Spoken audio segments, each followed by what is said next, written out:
Republican Party. To repeat, CBS News projects that when all the votes are counted, the Democrats will have enough seats to control the House.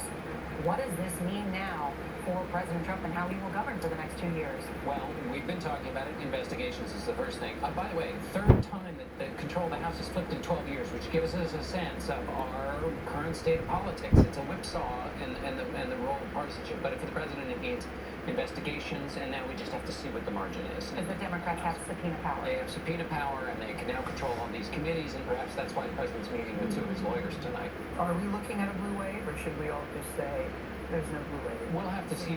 We'll have to see where we are at the end of the night and see how big the margin is for control of the House for the Democrats. But here's why blue wave matters, or not blue wave. Right. Everybody takes signals. All politicians take signals from what happened and is happening tonight, and that determines their behavior for the next 2 years. Who runs and how they run for president, how they vote on certain things. So this question of a blue wave is not just a kind of giving something a name or not. It's the signal that politicians take from the behavior of the voters, and that determines the way they behave for the next 2 years. Yeah, and the margins matter.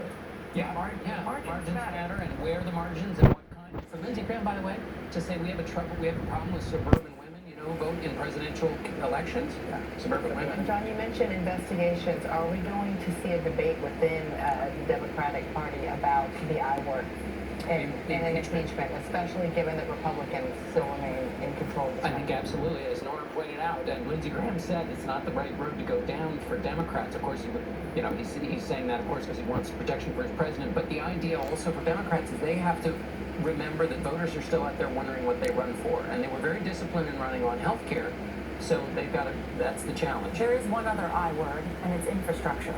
And the Democrats, including Nancy Pelosi, have said that they will work with President Trump on that issue of infrastructure. We'll see. I can't imagine Speaker Nancy Pelosi and Donald Trump coming to much agreement on anything. However, he did donate to her campaigns in the past before he was a Republican, so hope springs eternal. And the third I word, immigration. Trump's running significantly less sensational work than immigration and impeachment, but We'll continue to go through the alphabet here. CBS News election night coverage. CBS News also projecting that Republicans will hold on to their majority in the Senate. Major Garrett is at the White House. Major? well, you were talking